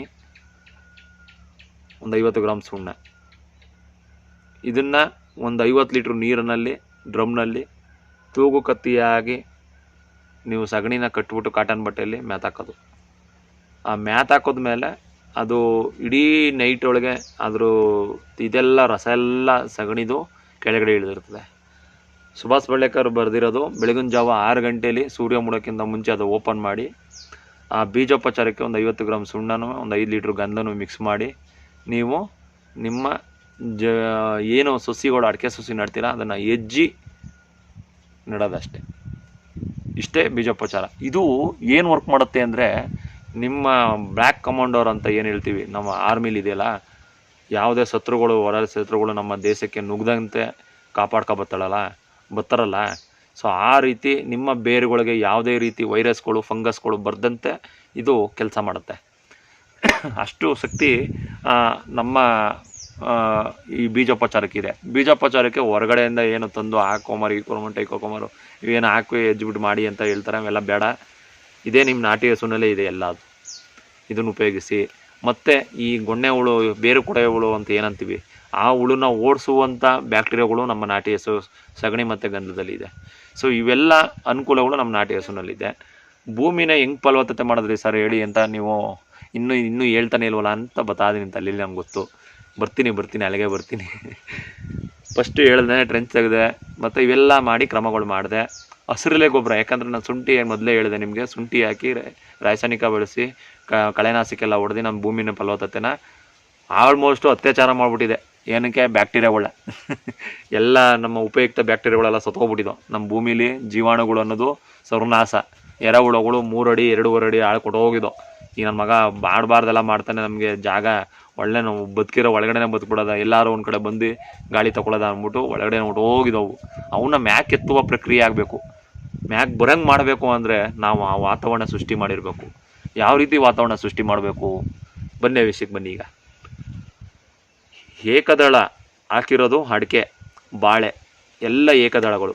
ಈ ಏಕದಳದಲ್ಲಿ ದ್ವಿದಳ 17ರಿಂದ 20 ವೆರೈಟಿ ದ್ವಿದಳ ಧಾನ್ಯಗಳು, ಕಾಳು, ಎಣ್ಣೆ ಕಾಳುಗಳನ್ನ ತಂದು ನನ್ನ ಜಮೀನಲ್ಲಿ ಎರಚ್ತಾ ಬಂದೆ. ಆಗ ನನ್ನ ಅಡಿಕೆ ಗಿಡ ಚಿಕ್ಕ ಗಿಡಗಳು ಬಿಸಿಲಿಗೆ ಒಣಗಬಾರ್ದಂತ ಆ ಹೊದಿಕೆಗಳನ್ನ ಹಾಕಿ, ಆ ಕಾಳುಗಳೆಲ್ಲ ಹಾಕಿ ಕಂಪ್ಲೀಟು ನನ್ನ ಭೂಮಿನ ಹಸಿರೆಲೆ ಗೊಬ್ಬರವಾಗಿ ಮುಕ್ತ ಮಾಡಿದೆ. ಈ ಹಸಿರೆಲೆ ಗೊಬ್ಬರಗಳನ್ನ ಮಾಡ್ತಾ ಈ ನಾಟಿ ಹಸುಗಳು ನನ್ನ ಹತ್ರ ಆಗಿರಲಿಲ್ಲ. ಬೇರೆಯವ್ರ ಮನೆ ಪಕ್ಕದಲ್ಲಿ ಒಂದು 10 ಲೀಟ್ರ್ ಸಗಣಿ, 10 ಲೀಟ್ರ್ ಗಂಧನೂ 10 kg ಸಗಣಿನ ತೊಗೊಂಡು ದುಡ್ಡು ಕೊಟ್ಟು ಮಾಡ್ತಿದ್ದೆ. ಅದು 1 ವರ್ಷ 1.5 ವರ್ಷ ನಡೀತು ಹಂಗೇ. ಕೊನೆಗೆ ಒಂದ್ಸಲ ಅವನು ಹೆಚ್ಚಪ್ಪಸೋದು ಗಂಧನೂ ಕೊಟ್ಟಿದ್ದು ಆಯಿತು. ಅದು ಸಿಗಾಕೊಂಡು ಆಯಿತು. ಈ ನೋವನ್ನ ನಾನು ಹೇಳ್ಕೊಂಡಿದ್ದೀನಿ. ಅನಂತರಾವ್ ಅಂತ ಇದ್ದರು, ಅವ್ರ ಹತ್ರ ಹೇಳ್ಕೊಂಡೆ. ಅವರು ಒಂದು ನಾಟಿ ಹಸು ತಂದುಬಿಡಪ್ಪ ಅಂದರು. ಇದೆಲ್ಲ ನಿಮ್ಗೆ ಹಳೆ ವಿಡಿಯೋದಲ್ಲಿ ಎಕ್ಸ್ಪ್ಲೇನ್ ಮಾಡಿದ್ದೀನಿ. ಆ ನಾಟಿ ಹಸುಗಳು ತಂದ ಮೇಲೆ ನಮ್ಮ ಮನೇಲಿ ನನ್ನ ಇಮೇಜು ಬೇರೆ ರೀತಿ ಆಯಿತು. ಸೊ ಅದು ನನಗೆ ಸಮೃದ್ಧಿಯಾದ ಒಂದು ಜೀವನಕ್ಕೆ ನಮಗೆ ನಾಂದಿ ಮಾಡಿದೆ ನಮ್ಮ ನಾಟಿ ಹಸು. ಆ ನಾಟಿ ಹಸು ಬಂದಮೇಲೆ ನಮ್ಮ ಮನೆಗೆ ಅದ್ರ ಸಗಣಿ ಗಂಧನ ಸಂಪೂರ್ಣವಾಗಿ ನಮ್ಮ ಭೂಮಿಗೆ ಹಾಕೊಬಂದೆ. ಏಕದಳದಲ್ಲಿ ದ್ವಿದಳ ಕಾಳುಗಳೆಲ್ಲ ಇದ್ದು ಜಮೀನಲ್ಲಿ ಜೀವಾಮೃತ ಕೊಡೋಕ್ಕೆ ಸ್ಟಾರ್ಟ್ ಮಾಡಿದೆ ಜಾಸ್ತಿ. ಈ ರಿಂಗ್ಗಳೆಲ್ಲ ಭಾರಿ ಕಷ್ಟಪಟ್ಟು ಅವತ್ತು ಎತ್ಕೊಬಂದು ಮೇಲ್ಗಡೆ, ನಮ್ಮದು ರೋಡ್ ಇರೋದು ಮೇಲ್ಗಡೆ, ಉಳಿಸ್ಕೊಂಡು ತಂದು ಹೆಂಗೋ ಹಾಕಿ ಎಲ್ಲ ಕಟ್ಟಿ ಒಂದು 600 ಲೀಟ್ರು ಜೀವಾಮೃತ ಇವತ್ತು ತಿಂಗಳಿಗೆ 1200 ಲೀಟ್ರು, 1 ಎಕರೆಗೆ 200 ಲೀಟ್ರು ಸಾಕು ಅಂತ ಹೇಳಿದ್ದಾರೆ. ಬಟ್ ನಾನು ಹೇಳಿದೆ ನಿಮಗೆ, ರಾಸಾಯನಿಕ ಬೆಳೆಸಿ ಭೂಮಿಯೆಲ್ಲ ಹಾಳು ಮಾಡಿಬಿಟ್ಟಿದೆ. ಅದಕ್ಕೋಸ್ಕರ ಅತಿ ಹೆಚ್ಚು ಜೀವಾಮೃತನ ನಾನು ಕೊಡ್ತಾ ಬಂದೆ ಫಸ್ಟ್ ಸ್ಟಾರ್ಟಿಂಗು. ನೀವು ಪಾಳೇಕರ್ ಬುಕ್ನೇ ಓದಿ, ಅವ್ರು ಹೇಳವ್ರೆ ಸ್ಟಾರ್ಟಿಂಗು ಹಾನಿಯಾಗಿರೋವಂಥ ಜಮೀನುಗಳಿಗೆ ಅತಿ ಹೆಚ್ಚು ಜೀವಾಮೃತ ನಾವು ಸ್ಟಾರ್ಟಿಂಗ್ ಕೊಟ್ಟರೆ ಏನೂ ಆಗಲ್ಲ. ಸ್ಟಾರ್ಟಿಂಗು ನಾನು ಅತಿ ಹೆಚ್ಚು ಜೀವಾಮೃತ ಬಂದಿದ್ದಕ್ಕೆ ಇವತ್ತು ಬರೀ ಬಿತ್ತನೆ ಎಸೆದ್ರೆ ಸಾಕು ಸರ್, ಎಲ್ಲೂ ಏನೂ ಬೇಕಾಗಿಲ್ಲ. ಬರೀ ಜೀವಾಮೃತ ಒಂದು ಇಡೀ ನನ್ನ ಜಮೀನನ್ನ ಇವತ್ತು ಅಡಿಕೆ ಸೊಸಿನ ಇಳಿಸ್ತಾ ಬರ್ತಾ ಇದೆ. ನಿಮಗೆ ಡೌಟ್ ಇದ್ದರೆ ಚಂದಗಾಲ್ ಮಧುಕುಮಾರ್, ಕ್ಯಾರನಾರ ತಾಲೂಕು, ಮೈಸೂರು ಜಿಲ್ಲೆ, ಹೆಬ್ಬಾಳು ಹೋಬಳಿ. ನನ್ನ ನಂಬರು 9731588338 9731588338. ಈ ನಂಬರ್ಗೆ ಕಾಲ್ ಮಾಡಿ ಖಂಡಿತ ನಾನು ಜಮೀನಿಗೆ ಬಂದು ವಿಸಿಟ್ ಮಾಡ್ಬೋದು. ನಿಮಗೆ ಸುಳ್ಳು ಹೇಳ್ಬಿಟ್ಟು ನಾನು ನಿಮ್ಮ ತಪ್ಪಿಸೋಕ್ಕೆ ಇಷ್ಟಪಡಲ್ಲ. ಸತ್ಯವನ್ನೇ ಹೇಳೋದಕ್ಕೋಸ್ಕರ ನಿಮ್ಮ ಹಳ್ಳಿ ಮಧು ಯೂಟ್ಯೂಬ್ ಚಾನಲ್ ಸ್ಟಾರ್ಟ್ ಆಗಿರೋದು. ಇದರಲ್ಲಿ ನೈಜತೆನೇ ಹೇಳ್ತೀನಿ. ಇದನ್ನು ನಾನು ಕ್ರಮಬದ್ಧವಾಗಿ ವರ್ಷಕ್ಕೆ 2 ಇಂದ 3 ಬಾರಿ ನಾನು ಕ್ರಮಬದ್ಧವಾಗಿ ಮಾಡ್ಕೊಬಂದೆ. ಬ್ರಷ್ ಕಟ್ಟರ್ ಹೊಡಿತಾ ಬಂದೆ, ಮುಚ್ಚಿಗೆಗಳನ್ನ ಮಾಡ್ಕೊಬಂದೆ. ಎತ್ತುಗಳ ಕೈಲಿ ಉಳಿಸ್ತಿದ್ದೆ ಫಸ್ಟು. ಅಡಿಕೆ ಗಿಡಗಳನ್ನು ತುಣಿದೀವಿ, ಸುಮಾರು ಅಡಿಕೆ ಗಿಡಗಳು ಹೋಗ್ಬಿಟ್ಟು ಅದರಿಂದ ಸ್ಟಾಪ್ ಮಾಡಿ ಸ್ಟಿಲ್ ಕಂಪ್ನಿದು ಮಿನಿ ಟಿಲ್ಲರು 7 HP ಅದು ನಿಮಗೆ ಆನ್ಲೈನಲ್ಲಿದೆ, ಅದು ತಂದಿದೆ ಇವಾಗ, ಅದನ್ನು ಕೊಟ್ಬಿಟ್ಟೆ. ಈಗ ಉಳುಮೆನೂ ಸ್ಟಾಪ್ ಮಾಡಿದ್ದೀನಿ. ಚಿಕ್ಕ ಗಿಡ ಇದ್ದಾಗ ಒಂದೆರಡು ವರ್ಷ ಮೇಂಟೈನ್ ಮಾಡಿದೆ. ಹಂಗೆ ಹಸಿರೆಲೆ ಗೊಬ್ಬರಗಳನ್ನ ಒಂದು ಸ್ವಲ್ಪ ಭೂಮಿಗೆ ಸೇರಿಸುವಂಥ ಪ್ರಕ್ರಿಯೆ ಮಾಡಿದೆ. ಬಟ್ ಇತ್ತೀಚೆಗೆ ಇನ್ನೂ 2 ವರ್ಷ ಈಗಾಯಿತು, 2 ವರ್ಷ 1.5 ವರ್ಷ ಆಯಿತು, 1.25 ವರ್ಷ ಕಂಪ್ಲೀಟ್ ಉಳುಮೆ ಮಾಡೋದ ಸ್ಟಾಪ್ ಮಾಡಿಬಿಟ್ಟಿದ್ದೀನಿ ಈಗ. ಯಾಕಂದರೆ ಈಗೆಲ್ಲ ಅಡಿಕೆ ಮರಗಳು ಸ್ವಲ್ಪ ದೊಡ್ಡದಾಗಿದೆ, ನಿಮಗೆ ತೋರಿಸ್ತೀನಿ ವಿಡಿಯೋದಲ್ಲಿ. ಕಂಪ್ಲೀಟು ದೊಡ್ಡದಾಗಿರೋದ್ರಿಂದ ಈಗ ನಾನು ಉಳುಮೆ ಮಾಡ್ತಾಯಿಲ್ಲ. ಹಂಗೆ ಬ್ರಷ್ ಕಟ್ಟರ್ ಹೊಡಿತೀನಿ. ಹೊಡೆಯೋಕ್ಕಿಂತ ಮುಂಚೆ ಕಾಳು ಎರ್ಚ್ಬಿಡ್ತೀನಿ. ಫಸ್ಟು ಎರ್ಚ್ಬಿಟ್ಟು ಅದ್ರ ಮೇಲೆ ಮುಚ್ಚಿಗೆ ಬೀಳ್ತದೆ, ಕಾಳು ಮತ್ತೆ ಉಡ್ತದೆ. ಸೊ ಈ ಪ್ರಕ್ರಿಯೆ ಈಗಿನ ದಿನಗಳಲ್ಲಿ ಮಾಡ್ತಾಯಿದ್ದೀನಿ. ಭೂಮಿ ಅತ್ಯಂತ ಫಲವತ್ತತೆ ಆಗಿದೆ. ಈ ಫಲವತ್ತತೆ ವಿಷಯ ನಿಮ್ಗೆ ಗೊತ್ತಾಯ್ತಲ್ವಾ. ಜೀವಾಮೃತ ಕೊಡೋದು ಮೊದಲೆಲ್ಲ ಕೈಲಿ ಎರ್ಚುತ್ತಿದೆ. ಅದಕ್ಕಿಂತ ಮುಂಚೆ ನಿಮ್ಗೆ ಹಸು ಇರಲಿಲ್ಲ ಅಂತ ಹೇಳಿದ್ನಲ್ಲ, ಇದೆಲ್ಲ ಮಾಡೋಕ್ಕಿಂತ ಮುಂಚೆ ಕೈಲಿ ಎರ್ಚುತ್ತಿದೆ, ಯಾರು ತಗೊಂಡು ಮಾಡ್ತಿದ್ದೆ. ಇದೆಲ್ಲ ಬಂದಮೇಲೆ ನಾನು ಫ್ಲಿಂಕರ್ ವ್ಯವಸ್ಥೆನೇ ಒಂದು ಹಳೆ ವಿಡಿಯೋಗಳು ನೋಡ್ಬೋದು. ಫ್ಲಿಂಕರ್ಗಳನ್ನ ನಾನು ಮಾಡ್ಕೊಂಡಿದ್ದೀನಿ. ಆ ಫ್ಲಿಂಕರ್ ನಿಮ್ಮ ಹಳ್ಳಿ ಮಧು ಯೂಟ್ಯೂಬ್ ಚಾನಲ್ಲು ನೀವು ಲಿಂಕ್ಗಳು ಹಾಕಿ ಅಂತ ಕೇಳ್ತೀರಿ ಕೆಲವರು. ಸರ್, ನಿಮ್ಮ ಹಳ್ಳಿ ಮಧು ಅಂತ ಯೂಟ್ಯೂಬಲ್ಲಿ ಹೊಡೆದ್ರೆ ನಿಮ್ಗೆ ನನ್ನ ವೀಡಿಯೋಗಳೆಲ್ಲ ಇರುತ್ತೆ ಅಲ್ಲಿ. ನಾನು ಏನು ಬೇರೆ ಕಚಡ ವಿಡಿಯೋಗಳು ಯಾವುದೂ ಹಾಕಿಲ್ಲ, ಎಲ್ಲ ಇದಕ್ಕೆ ಭೂಮಿಗೆ ಸಂಬಂಧಪಟ್ಟಿದ್ದೆ ಹಾಕಿದ್ದೀನಿ. ದಯವಿಟ್ಟು ನೋಡಿ. ಆ ವಿಡಿಯೋಗಳಲ್ಲಿ ಕಂಪ್ಲೀಟ್ ನಿಮಗೆ ಎಳೆಯಾಗಿ ಅರ್ಥ ಆಗೋ ರೀತಿಯಲ್ಲಿ ಮಾತಾಡಿದ್ದೀನಿ. ಸೊ ಇಲ್ಲಿ ಈ ಫ್ಲಿಂಕರ್ ಸಿಸ್ಟಮ್ ಬಂದಮೇಲೆ ನನಗೆ ಜೀವಾಮೃತ ಕೊಡೋದು, ನೀರು ಕುಡಿದಷ್ಟು 25 ನಿಮಿಷ 30 ನಿಮಿಷದೊಳಗೆ 1 ಎಕರೆ ಜೀವಾಮೃತ ಕೊಟ್ಬಿಡುವೆ. ಹೆಂಗೋ ನಡೀತಿತ್ತು. ನಾನು ಕೂಡ ಒಂದು ಕಡೆ ಮಾನಸ ಗಂಗೋತ್ರಿಯಲ್ಲಿ ವರ್ಕ್ ಮಾಡ್ತಿದ್ದೆ ಅಟೆಂಡರಾಗೆ. ಅಲ್ಲೂ ರಿಸೈನ್ ಮಾಡಿದ್ದೀನಿ. ಈಗ ನನಗೆ ತೋಳಲ್ಲಿ ಶಕ್ತಿ ಕೊಟ್ಟಾನೆ, ಮತ್ತು ಭಗವಂತ ಬದುಕುವಂಥ ಶಕ್ತಿ ನಮ್ಮ ಗೋಮಾತೆ ಕೊಟ್ಟಿದ್ದಾಳೆ. ಈ 1 ಎಕರೆ ನನಗೆ ಸ್ವಾವಲಂಬಿವಾಗಿ ಬದುಕಬೇಕು ಅನ್ನೋದನ್ನ ಒಂದು ಛಲವನ್ನು ಹೇಳ್ಕೊಡ್ತೈತೆ. ನಾನು ಆ ದಿಟ್ಟಿನಲ್ಲಿ ವರ್ಕ್ ಮಾಡ್ತಾಯಿದ್ದೀನಿ. ನಮ್ಮ ಹಳ್ಳಿಲೇ ದುಡಿಬೋದು ಅನ್ನೋದನ್ನ ನನ್ನ ಮಗ ಚಿಕ್ಕವನು, ಅವನಿಗೆ ಏನು ಹೊರಗಡೆ ಪ್ರಪಂಚ ಇನ್ನೂ ಗೊತ್ತಿಲ್ಲ. 3.5 ವರ್ಷ ಅವನಿಗೆ ನಮ್ಮಪ್ಪ ಕೆಲ್ಸಕ್ಕೆ ಹೋಗ್ತಿತ್ತು, ದುಡಿತಿತ್ತು ಅನ್ನೋದು ಬರಬಾರ್ದು ಈಗಲಿಂದನೇ. ನಮ್ಮಪ್ಪ ಇಲ್ಲೇ ಇದ್ದು ಜಯಿಸವ್ರೆ, ಇದನ್ನು ತೋರಿಸ್ಕೊಟ್ಟ ನಮ್ಮ ಹಳ್ಳಿಲೇ ಬದುಕ್ಬೋದು ಅನ್ನೋದನ್ನ, ದುಡ್ದವ್ರು ಅನ್ನೋದನ್ನ ನಮ್ಮ ಮಗುಂಗೆ ತೋರಿಸ್ಬೇಕು ಅಂತಲೇ ಇವತ್ತು ನಾನು ಅವನ ಜೊತೆನೇ ಟೈಮ್ ಸ್ಪೆಂಡ್ ಮಾಡ್ತಾ ಮತ್ತು ಕೆಲಸಗಳು ಮಾಡ್ತೀನಿ. ಹೊರಗಡೆ ನಾನು ಬ್ರಷ್ ಕಟ್ಟರ್ ಹೊಡಿತೀನಿ, ಟಿಲ್ಲರ್ಗಳು ಬೇರೆ ಬೇರೆ ತೋಟಗಳಿಗೆ ಬಾಡಿಗೆಗೂ ಹೋಗ್ತೀನಿ. ಅವ್ರನ್ನೇ ಮುಡಿಸ್ತೀನಿ. ಉಳಿಸ್ಬೇಡಿ ದಯವಿಟ್ಟು ಅಂತೀನಿ, ಕೇಳಲ್ಲ, ಅನಾವಶ್ಯಕವಾಗಿ ಉಳಿಸ್ತಾರೆ. ಕೆಲವ್ರು ಕೇಳ್ತಾರೆ, ಅವ್ರಿಗೆ ಹಸಿರೆಲೆ ಗೊಬ್ಬರಗಳನ್ನ ರೆಫರ್ ಮಾಡ್ತೀನಿ. ಮಾಡಿ ಜೀವಾಮೃತಗಳ ಸಾಧ್ಯ ಆದಷ್ಟು ನಾಟಿ ಹಸುಗಳು ಸಾಕಿ ಅಂತಲೇ ಹೇಳ್ತೀನಿ. ಇದೇ ರೀತಿ ನನ್ನ ಮಗನಿಗೆ ತೋರಿಸ್ತಾ ಬರ್ತಾಯಿದ್ದೀನಿ. ಉಳುಮೆ ಮಾಡ್ದಾನೆ ಅವನಿಗೆ ಈ ತೋಟನ ವಿಷಮುಕ್ತವಾಗಿ ಮತ್ತು ಭೂಮಿನ ವಿಷಮುಕ್ತವಾದ ಭೂಮಿಯಾಗಿ ಅವನ ಕೈಗೆ ನಾನು ಕೊಡಬೇಕು ಅಂತ ನನ್ನ ಆಸೆ. ಎಲ್ಲೂ ಕೂಡ ಅವನು ಹೊರಗಡೆ ಕೆಲಸಕ್ಕೆ ಹೋಗ್ದಾನೆ ಇದೇ 1 ಎಕರೆಯಲ್ಲಿ 7ರಿಂದ 8ರಿಂದ 20 ಲಕ್ಷ ರೂಪಾಯಿ ಗಂಟು ಆದಾಯ ಮಾಡ್ಬೋದು. ಮೆಣಸು, ಕಾಳು ಮೆಣಸು ಹಾಕೋಬೋದು, ಕೋಕೋ ಹಾಕೋಬೋದು, ಅಡಿಕೆ ಹಾಕಿರುತ್ತೆ, ತೆಂಗು ಇರುತ್ತೆ. ವಾರ್ಷಿಕವಾಗಿ ಏನಿಲ್ಲ ಅಂದರೂ ಕಡಿಮೆ ಅಂದರೂ 7-8 ಲಕ್ಷ ರೂಪಾಯಿ 1 ಎಕರೆಯಲ್ಲಿ ಆರಾಮಾಗಿ ಕುಣಿತ ಮಾಡ್ಬೋದು. ಸೊ ಇದು ನಾವು ಮುಂದಿನ ದಿನಗಳಲ್ಲಿ ಇದೆಲ್ಲ ಪ್ಲ್ಯಾನ್ ಇದೆ. ಯಾಕೆಂದರೆ ಇನ್ನೂ ನಮ್ಮದು 5 ವರ್ಷದ್ದು 4 ವರ್ಷದ ಮರಗಳಿದೆ. ಹಳೆಯ ತೋಟ ಏನಿದೆ ಈಗ ಒಂದು 14-15 ವರ್ಷದ ಮರಗಳಿದೆ. ಅವಕ್ಕೆ ಈಗ ಒಂದು 100-120 ಸಸಿ ಮೆಣಸಿನ ಸಸಿ ಪನ್ನೀರ್ 1 ತಗೊಬಂದಿದ್ದೀನಿ. ಅದನ್ನು ಏರ್ಮುಡಿಗಳು ಮಾಡಿ ನಮ್ಮ ಕೊಳ್ಳೇಗೌಡರು ಅವರು ಹೇಳ್ಕೊಟ್ಟಿದ್ದಾರೆ, ಮಹಾನ್ ಭಾವರು. ಅವರು ಏರ್ಮುಡಿ ಮಾಡ್ದೇ ಹಾಕ್ಬಿಡಿ ಅಂತ ಹೇಳಿದ್ದಾರೆ. ಪಾಪ ಇದೇ ಜಾಗದಲ್ಲಿ ಕೂತಿ ಅವತ್ತು ನನಗೆ ಪ್ಲ್ಯಾನ್ ಎಲ್ಲ ಮಾತಾಡ್ಬಿಟ್ಟು ಹೋಗಿದ್ದಾರೆ. ಪಾಪ ತೀರ್ಕೊಬಿಟ್ರು, ಅವರು ಹಾರ್ಟ್ ಅಟ್ಯಾಕ್ ಆಗಿ ತೀರ್ಕೊಬಿಟ್ರು. ಸೊ ಅವ್ರು ಹೇಳ್ಕೊಟ್ಟಿದ್ದಂಥ ಮಾರ್ಗದರ್ಶನಗಳು ನಮ್ಮ ತಲೆಯಲ್ಲಿ ಈಗಲೂ ಇದೆ. ಪ್ಲ್ಯಾನ್ ಮಾಡಿಕೊಟ್ಟಿದ್ದಾರೆ. ಆ ಪ್ಲ್ಯಾನೆಲ್ಲ ಅಳವಡಿಸ್ಕೊಂಡು ಮುಂದಿನ ದಿನಗಳಲ್ಲಿ ಸ್ವಾವಲಂಬಿ ರೈತ ಆಗಿ ಯುವ ರೈತರುಗಳಿಗೂ ನಾನು ಮಾಡಿದ್ದು ನಮ್ಮ ಮನೆಗೆ ಸೀಮಿತ ಆಗಬಾರ್ದು. ನನ್ನಂಥ ಯುವಕರುಗಳು ತುಂಬ ಜನ ಪಾಪ ಒದ್ದಾಡ್ತಾವ್ರೆ. ಅವ್ರಿಗೂ ಈ ಕೃಷಿಲಿ ನನ್ನ ಜೊತೆಲಿ ಅವ್ರನ್ನೂ ಕರ್ಕೊಂಡು ಹೋಗ್ಬೇಕು ಅನ್ನೋದು ನನ್ನ ಆಸೆ. ಯಾಕಂದ್ರೆ ನಾನು ಈ ಫ್ಯಾಕ್ಟ್ರಿ ಜೀವನಗಳು ಏನು, ಹೊರಗಡೆ ಜೀವನ ಏನು ಅಂತ ತುಂಬ ಹಗಲು ರಾತ್ರಿ ಕಣ್ಣಿಗೆ ನಿದ್ದೆ ಇಲ್ಲ, ಭಾರಿ ಟಾರ್ಚರ್ಗಳು ಅನುಭವಿಸ್ಕೊಂಡೇ ಜೀವನ ಮಾಡ್ಕೊಬಂದಿದ್ದೀನಿ. ಸೊ ಅದು ಆ ನೋವು ನನಗಿರೋದ್ರಿಂದ ಬೇರೆ ಯುವಕರುಗಳು ಇವತ್ತೇನು ಅವ್ರಿಗೆ ಮಾಹಿತಿಗಳು ಸರಿಯಾಗಿಲ್ದಾನೆ, ಮಾಹಿತಿ ಕೊರತೆಯಿಂದ ಹೊರಗಡೆ ಹೋಗ್ತಾ ಇರೋದ್ರಿಂದ ಅವ್ರಿಗೆ ಅನುಕೂಲ ಆಗಲಿ ಅಂತಲೇ ನಿಮ್ಮ ಹಳ್ಳಿ ಮಧು ಯೂಟ್ಯೂಬ್ ಚಾನಲ್ನ ಓಪನ್ ಮಾಡಿ ನಾನು ಏನು ಮಾಡ್ತಾಯಿದ್ದೀನಿ, ನನ್ನ ಕೃಷಿನ ಯಾವ ರೀತಿ ಅಳವಡಿಸ್ಕೊಂಡಿದ್ದೀನಿ ಅನ್ನೋದನ್ನ ಕಮೆಂಟ್ಸ್ಗಳಲ್ಲಿ ನೀವು ಕೇಳಿದ ಕ್ವಶನ್ಗಳಿಗೆ ಸಮರ್ಪಕವಾಗಿ ನನ್ನ ಕೈಲಿ ಎಷ್ಟು ಸಾಧ್ಯನೋ ಅಷ್ಟು ನಿಮಗೆ ಉತ್ತರಗಳು ಕೊಡ್ತೀನಿ. ಸಾಧ್ಯ ಆದರೆ ದಯವಿಟ್ಟು ಎಲ್ಲ ಫೋನಲ್ಲೇ ತಿಳ್ಕೊಳಕ್ಕೆ ಹೋಗಬೇಡಿ, ನೇರವಾಗಿ ಬಂದು ನನ್ನ ಮೀಟ್ ಮಾಡಿ ಯಾವ ರೀತಿ ನೀವು ಭೂಮಿನ ಫಲವತ್ತತೆ ಮಾಡ್ಬೋದು, ಯಾವ ರೀತಿ ನಿಮಗೆ ಈ ಜನ್ರೇಷನಲ್ಲಿ ನಾವು ಬದುಕ್ಬೋದು ಅನ್ನೋದನ್ನ ನಾನು ಹೇಳ್ತಾ ಹೋಗ್ತೀನಿ. ಯಾರು ದಯವಿಟ್ಟು ತಪ್ಪಿಸ್ಕೊಳ್ಳೋಂಥ ಕೆಲಸಗಳು ಮಾಡ್ಕೋಬೇಡಿ. ಬ್ಯಾಡ್ ಕಮೆಂಟ್ಸ್ಗಳೆಲ್ಲ ಹಾಕಿದರೆ ಏನೂ ಸಿಗೋಲ್ಲ ನಿಮಗೆ. ಅದರಲ್ಲಿ ಏನು ಸರ್ ಹಂಗೆ ಹಿಂಗೆ ಏನೂ ಇಲ್ಲ ಸರ್. ನೀವು ಬಂದು ನಾನು ಮೀಟ್ ಮಾಡಿ ನಿಮ್ಗೆ ಗೊತ್ತಾಗುತ್ತೆ ಸತ್ಯಗಳು ಏನು, ಯಾವ ರೀತಿ ಬದುಕ್ಬೋದು ಅನ್ನೋದನ್ನ ನಾನೇ ನಿಮಗೆ ಲೈವಾಗೇ ತೋರಿಸ್ತೀನಿ. ಇಲ್ಲೇನು ಸುಳ್ಳು ಹೇಳ್ಬಿಟ್ಟು ವ್ಯೂಸ್ ಬಂದ್ಬಿಡ್ಲಿ, ಅದು ಬಂದ್ಬಿಡ್ಲಿ, ಇದು ಬಂದ್ಬಿಡ್ಲಿ ಬಿಲ್ಡಪ್ ತೊಗೊಳ್ಳೋದು ಏನಿಲ್ಲ ಸರ್. ಇಲ್ಲಿ ತುಂಬ ಕಷ್ಟಪಟ್ಟಿದ್ದೀನಿ ನಾನು. ನನ್ನ ಆಸೆ ಏನಂದರೆ ಪಾಪ ಹೊರಗಡೆ ಲಕ್ಷಾಂತರ ರೂಪಾಯಿ ಭಾಳಂಥ ಜಮೀನುಗಳನ್ನ ಬಿಟ್ಟು ಹಳ್ಳಿ ತೊರೆದು ಸಿಟಿಗೆ ಹೋಗಿ 10,000, 20,000, 25,000 ಸಂಬಳಕ್ಕೆ ತಾವು ಆರೋಗ್ಯ ಹಾಳು ಮಾಡಿಕೊಂಡು ಕಲುಷಿತ ಆಹಾರ ತಿನ್ಕೊಂಡು ಇನ್ನೊಬ್ಬರು ರೂಮ್ಗಳು ಮಾಡಿಕೊಂಡು ಇರೋಂಥ ಬ್ಯಾಚುಲರ್ಸ್ಗಳಿಗೆ, ಮದುವೆ ಆಗಿರೋರಿಗೆ ದಯವಿಟ್ಟು ಅದು ಬಿಟ್ಟು ಸ್ವರ್ಗ ಇರೋದು ನಿಮ್ಮ ಹಳ್ಳಿಗಳಲ್ಲಿ. ಅದನ್ನು ಯಾವ ರೀತಿ ಜೀವನ ಮಾಡಬೇಕು, ಯಾವ ರೀತಿ ನಮ್ಮ ತಂದೆ ತಾಯಿಗಳನ್ನ ನೋಡಿಕೊಂಡು ನಮ್ಮ ತಂದೆ ತಾಯಿ ಜೊತೆನೇ ಸ್ವಾವಲಂಬಿಯಾಗಿ ಬದುಕು ಯಾಕೆ ಕಟ್ಕೋಬೋದು ಅನ್ನೋದನ್ನ ನಾನು ನಿಮ್ಮ ಹಳ್ಳಿ ಮಧು ಯೂಟ್ಯೂಬ್ ಚಾನಲಲ್ಲಿ ಹೇಳ್ತಾ ಹೋಗ್ತಾ ಇದ್ದೀನಿ. ದಯವಿಟ್ಟು ಯಾರ್ಯಾರು ಸಬ್ಸ್ಕ್ರೈಬ್ ಮಾಡ್ಕೊಂಡಿಲ್ಲ ಸಬ್ಸ್ಕ್ರೈಬ್ ಮಾಡಿ, ಆದಷ್ಟು ಈ ವಿಡಿಯೋಗಳನ್ನ ಶೇರ್ ಮಾಡಿ. ಯಾಕಂದರೆ ನೀವು ಶೇರ್ ಮಾಡೋದ್ರಿಂದ ಅವ್ರಿಗೆ ಮಾಹಿತಿ ಕೊರತೆ ಇರೋ, ಈಗ ಎಷ್ಟೋ ಜನ ಕಮೆಂಟ್ಸ್ ಹಾಕಿದ್ದೀರಾ, ಅವ್ರಿಗೆ ಧನ್ಯವಾದಗಳು ಹೇಳ್ತೀನಿ. ಯಾಕೆಂದರೆ ನಿಮ್ಮಂಥವ್ರು ಒಬ್ಬ ಪಾಪ ಮಹಾನ್ ಭಾವರು ಹಾಕಿದ್ದಾರೆ. ನಿಮ್ಮಂಥವ್ರು ಇರೋದ್ರಿಂದ, ಈ ಆನ್ಲೈನ್ಗಳು ಇರೋದ್ರಿಂದ ನಿಮ್ಮಂಥವ್ರು ಪರಿಚಯ ಆಗ್ತಾ ಇರೋದು ನಮಗೆ ತುಂಬ ಖುಷಿಯಾದ ವಿಷಯ. ನಿಮ್ಮನ್ನು ಶೀಘ್ರದಲ್ಲೇ ಬಂದು ಮೀಟ್ ಮಾಡ್ತೀನಿ ಅಂದಿದ್ದಾರೆ. ಅವ್ರಿಗೆ ಹೃದಯಪೂರ್ವಕ ಧನ್ಯವಾದ ಹೇಳ್ತೀನಿ. ಎಲ್ಲರಿಗೂ ನನಗೆ ಯಾರ್ಯಾರು ಸಪೋರ್ಟ್ ಮಾಡ್ತಿದ್ದಾರೆ ನಮ್ಮ ಸಬ್ಸ್ಕ್ರೈಬರ್ಸ್ಗಳಿಗೆ ಎಲ್ಲರಿಗೂ ಹೃದಯಪೂರ್ವಕ ಧನ್ಯವಾದಗಳು ಹೇಳ್ತೀನಿ. ಆ ಗೋಮಾತೆ ನಿಮಗೆ, ನಿಮ್ಮ ಭೂಮಿಗೆ ಫಲವತ್ತತೆ ಆಗುವಂಥ ಶಕ್ತಿ ಕೊಡಲಿ. ನೀವು ಕೂಡ ನನಗೆ ಒಂದು ಯೂಟ್ಯೂಬ್ ಚಾನಲ್ ಓಪನ್ ಮಾಡಿ, ಸೋಷಿಯಲ್ ಮೀಡಿಯಾಗಳಲ್ಲಿ ನೀವು ಆ್ಯಕ್ಟಿವ್ ಆಗಿ, ನೀವು ಕೂಡ ಜನಗಳಿಗೆ ಹೇಳ್ತಾ ಬಂದರೆ ನಿಮ್ಮ ಭಾಗದ ರೈತರುಗಳು ಅಕ್ಕಪಕ್ಕ ಗೊತ್ತಿಲ್ಲದವರು ಬೇಗ ಈ ಭೂಮಿನ ಫಲವತ್ತತೆ ಮಾಡೋ ಕಡೆಗೆ ನಾವು ಮುಖಗಳು ಮಾಡೋಣ. ಎಲ್ಲೋ ಹೊರಗಡೆ ಹೋಗಿ ದುಡಿಯೋಕ್ಕಿಂತ ಹೆಚ್ಚಾಗಿ ಅದೇ ಎಫೆಕ್ಟ ನಿಮ್ಮ ಜಮೀನುಗಳಿಗೆ ಹಾಕಿದ್ರೆ ನಿಮ್ಮ ಆರೋಗ್ಯನೂ ಉಳಿತದೆ, ನೀವು ಹೆಲ್ತಿಯಾಗಿರ್ತೀರ, ಮತ್ತು ನಿಮ್ಮ ತಂದೆ ತಾಯಿ ಜೊತೆ ಇರ್ತೀರ, ಒಂದು ಹಸು ಸಾಕೋದಲ್ತೀರ. ಎಷ್ಟು ಸಂತೋಷವಾದ ಜೀವನಗಳು, ಟೆನ್ಷನ್ ಇಲ್ದೇ ರಾತ್ರಿ ಹೊತ್ತು ನಿಮಗೆ ನೆಮ್ಮದಿಯಾಗಿ ಮನೆಗೆ ಹೋಗ್ತೀರ. ಇದೆಲ್ಲ ಇದೆ. ದಯವಿಟ್ಟು ಏನೋ ಬೇರೆ ರೀತಿ ಯೋಚನೆ ಮಾಡ್ದೇ ಈ ಚಾನಲ್ನ ಸಪೋರ್ಟ್ ಮಾಡಿ. ನಿಮ್ಮ ಹಳ್ಳಿ ಮಧು ಯೂಟ್ಯೂಬ್ ಚಾನಲ್ ಸಪೋರ್ಟ್ ಮಾಡಿದಷ್ಟು ನನಗೂ ಅನುಕೂಲ ಆಗುತ್ತೆ. ನಾನು ಕೂಡ ಈ 4 ಜನಕ್ಕೆ ಹೇಳೋಕ್ಕೆ ಇನ್ನೂ ಒಂದು ಸ್ವಲ್ಪ ಸ್ಪಿರಿಟ್ ಬರುತ್ತೆ. ಇನ್ನೂ ಒಳ್ಳೊಳ್ಳೆ ವಿಷಯಗಳನ್ನ ನಿಮಗೆ ಹೇಳೋವಂಥದ್ದಿದೆ. ಅದನ್ನು ಮುಂದಿನ ವೀಡಿಯೋಗಳಲ್ಲಿ ನಾನು ಹೇಳ್ತಾ ಹೋಗ್ತೀನಿ. 28 ನಿಮಿಷ ಆಗ್ಬಿಡ್ತು, ಜಾಸ್ತಿ ಆಗ್ಬಿಟ್ಟೈತೆ, ಬೇಜಾರು ಮಾಡ್ಕೊಬೇಡಿ. ಈ ವಿಷಯ ಮಾತಾಡ್ತೀನಿ ಅಂದರೆ ನಮಗೆ ಇಡೀ ದಿನ ಬೇಕು, ಅಷ್ಟು ಮಾಹಿತಿಗಳಿದೆ.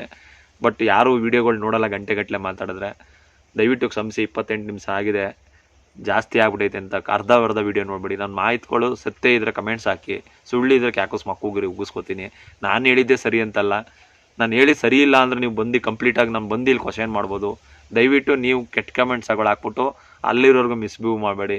ನಾನು ನನ್ನ ಎಲ್ಲ ವರ್ಗದವ್ರಿಗೂ ಹೇಳ್ತಾ ಇರೋದು, ಎಲ್ಲ ವರ್ಗದವರು ಚೆನ್ನಾಗಿರಲಿ ಅಂತಲೇ ನಾನು ಬಯಸೋದು. ಎಲ್ಲ ವರ್ಗದವರು, ಎಲ್ಲ ಜಾತಿ ಧರ್ಮ ಬಿಟ್ಟು ಇಲ್ಲಿ ಬದುಕಬೇಕು. ಅದು ಬದುಕ್ತಾಗ್ದಾಗಲೇ ನಾವು ದೇಶ ಕಟ್ಟೋಕ್ಕಾಗೋದು. ಎಲ್ಲರೂ ಭೂಮಿ ಮೇಲೆ ಎಲ್ಲರೂ ಒಂದಿನ ಮಣ್ಣಾಗದೆ, ಆ ಮಣ್ಣಾಗ ಜೊತೆಗೆ ನಾವು ಒಂದು ಭೂಮಿನ ಮುಂದಿನ ಪೀಳಿಗೆಗೆ ಒಳ್ಳೇದು ಮಾಡ್ತಾ ಹೋಗೋಣ ಅಂತ ಹೇಳ್ತಾ ನಾನು 2 ಮಾತು ಮುಗಿಸ್ತೀನಿ. ಆ ಗೋಮಾತೆ ನಿಮಗೆ ಆ ಶಕ್ತಿ ಕೊಡಲಿ. ಭೂಮಿನ ಫಲವತ್ತತೆ ಮಾಡೋದು ತುಂಬ ಈಜಿ ಇದೆ. ನೀವು ಇದನ್ನು ಫೋನಲ್ಲಿ ಹೇಳೋಕ್ಕಿಂತ ಹೆಚ್ಚಾಗಿ ನಿಮಗೆ ಲೈವಾಗೆ ನಾನು ತೋರಿಸ್ತಾ ಮಾತಾಡಬೇಕು. ಆಗ ನಿಮಗೆ ತುಂಬ ಚೆನ್ನಾಗಿರುತ್ತೆ. ಅದನ್ನು ಮುಂದಿನ ದಿನಗಳಲ್ಲಿ ನಾನು ಮಾಡ್ತೀನಿ. ಅತ್ಯಂತ ಹೆಚ್ಚಿನ ಟೆಕ್ನಾಲಜಿಗಳನ್ನ ಉಪಯೋಗಿಸ್ಕೊಂಡು ನಾನು ಇದನ್ನು ಮಾಡಬೇಕು ಅಂದ್ಕೊಂಡಿದ್ದೀನಿ. ದಯವಿಟ್ಟು ಆ ರೀತಿ ಟೆಕ್ನಾಲಜಿಗಳು ಯಾರಿಗಾರು ಗೊತ್ತಿದ್ದರೆ ಆ ಒಂದು ಆನಿಮೇಷನ್ ಥರ ತೋರಿಸಿ ನಾನು ಯುವಕರುಗಳಿಗೆ ಇವತ್ತು ಮೆಸೇಜ್ ಕೊಡಬೇಕಾಗಿದೆ. ಆ ರೀತಿ ಯಾರಾದರೂ ಗೊತ್ತಿರೋರಿದ್ರೆ ನನಗೆ ಸಪೋರ್ಟ್ ಮಾಡಿ, ಖಂಡಿತ ಅವ್ರನ್ನ ಟೆಕ್ನಾಲಜಿಗಳು ಉಪಯೋಗಿಸ್ಕೊಂಡು ನಾನು ಕೆಲಸ ಮಾಡ್ತೀನಿ ಅಂತ ಹೇಳ್ತಾ ನಾನು 2 ಮಾತು ಮುಗಿಸ್ತೀನಿ. ಜೈ ಗೋಮಾತೆ, ಜೈ ಸುಭಾಷ್ ಪಾಳೇಕರ್, ಜೈ ಭೂಮಾತೆ.